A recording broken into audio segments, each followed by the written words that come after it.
Hey, what's up, guys? It's Brent, aka Braidlebees here, coming at you guys with this special video.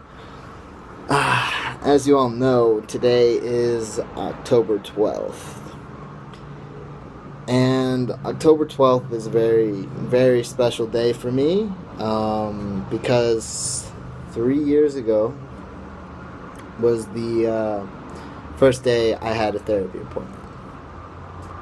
And today, I was running through story ideas to talk about what I've learned, just something. And, yesterday was National Coming Out Day, and I had this whole script about what I was going to write, or what I was going to say.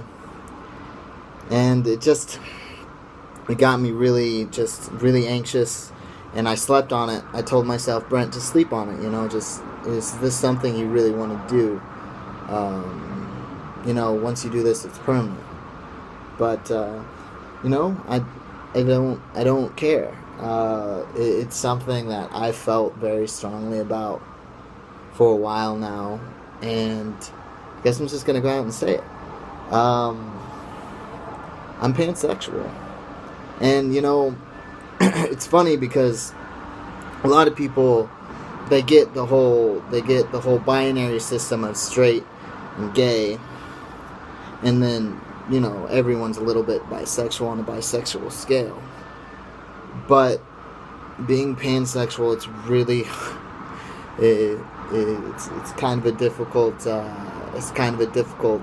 way of explaining to people what it is who don't really know. And I remember the first person I came out to, I think, was my therapist. I'm pretty sure it was my therapist. And then I told my group, the next group. And then slowly but surely I've told some of my best friends. So probably maybe 5 people know. But after this goes out, top's off now.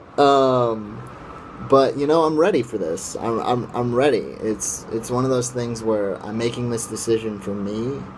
I don't know how I'm going to tell my parents, just because I grew up in rural Oklahoma, and this was something I had in the script yesterday. But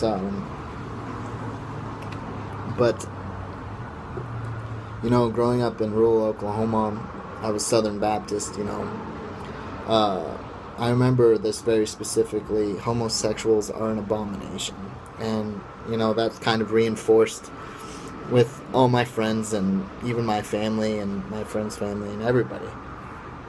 And so growing up, that's just kind of what I believed. And, whenever I began being sexually abused and raped by men, it was really confusing for me,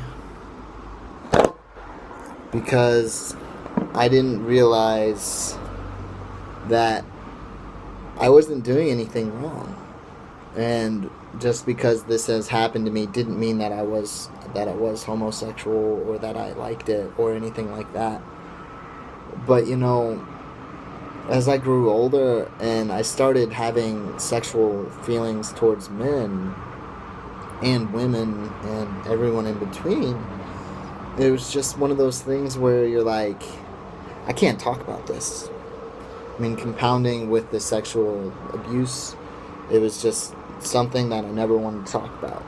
And so I didn't talk about it for a really long time.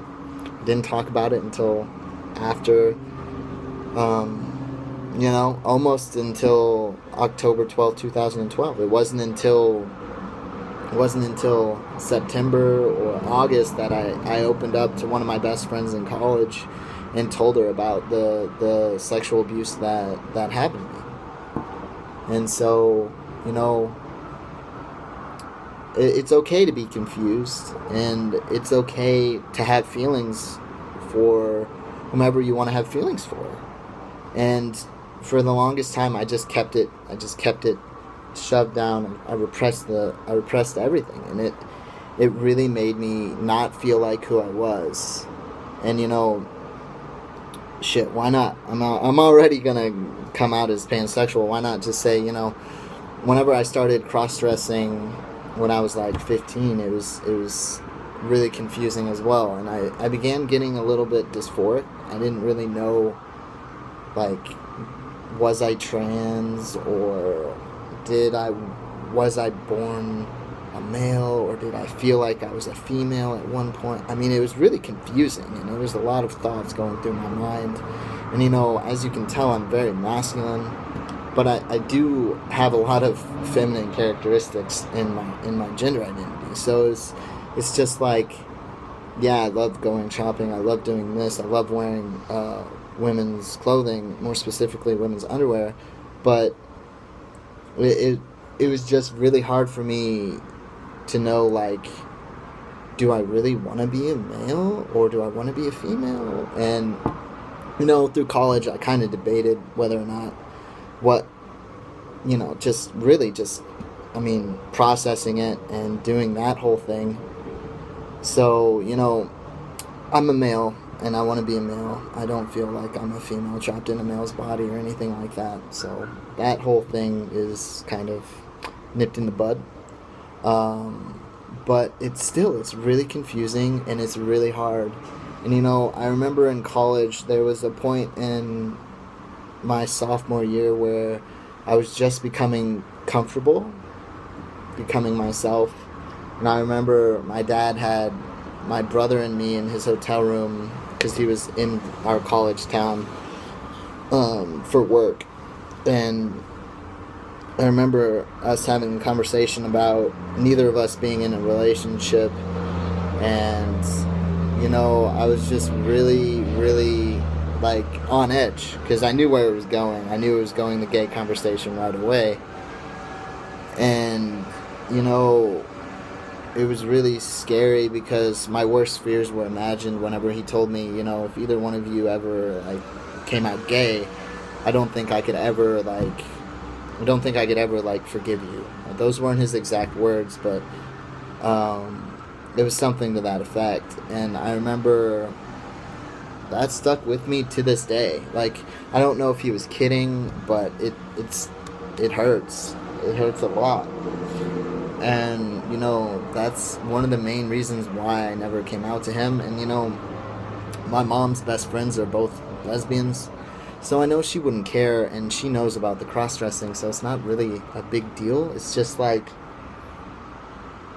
it's really hard. Like, you grow up with this certain way, and, you know, in high school, the only two gay kids in our high school were bullied so much that they had to drop out and go to alternative high school. So I was just like, I don't want to do that. And, you know, another thing, and I know this is going to sound really bad, but, you know, being a white male in the middle class, you have privilege. I'm not going to deny it. I mean, I think you're a liar, and I think you're in denial if you do deny it. And, you know, what's kept me from coming out to this point, or another reason what has kept me from coming out up until this point, is losing that, becoming a minority, and becoming something that people don't understand. You know, a lot of people just think, hey, you're either straight or you're gay. There's no in between.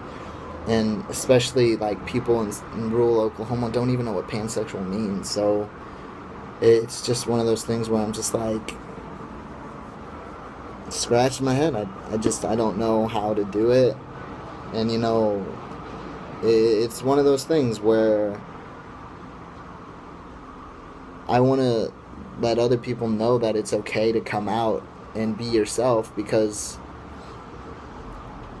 it's too easy to just hide in a shell and be afraid your entire life. It really, you know, it's freeing, and it really breaks you out of all of these walls that you built up for yourself, all of these protections that you have for yourself. And I get that. But, you know, sometimes you got to do something that's a little bit uncomfortable. And, you know, I don't regret doing this video, just because I know that in the long run that this is the right decision. And by me coming out and talking about my story, that others will then be able to come out and talk about their story. And I really just want everyone out there to know that it's okay to be you, and it's okay to be different. Being different is what makes you you. Like, I lived so much of my life trying to be like the people that I was around, and the funny thing is, I was nothing like them, and that's okay. And I wish that if I could have a conversation with my 15-year-old self, that I could just be like, hey, Brent, you have these feelings. It's okay to act on them. It's okay. And, I don't really know what else to say other than just be happy with who you are, and don't try and change who you are because of the people you're around. Be yourself, and the right people will be attracted to you. Your vibe will attract the people that it will. And it's a beautiful thing whenever you start really being yourself, and you make friends who are genuinely your friends because they like who you are and not this person that you portray yourself as. So, I think I'm gonna leave it here, and I just want to say thank you to everyone in the online community. And this is the reason why I'm coming out to you guys, because this has always been my home. I've always felt accepted here, and no matter what was going on at home, no matter how shitty I felt. I vlogged from the hospital parking lot before I went and turned myself in last year whenever I was having suicidal ideations. So, you guys hold a very, very special place in my heart, and I want to thank you guys from the bottom of my heart. So, give this video a thumbs up and share it and like it, and please subscribe to my channel. I'm really, really trying to make this YouTube thing work. I upload at least one or two times a week. It just depends. But until next time, guys, this has been Brent, aka Bradabees. I'm out. Peace.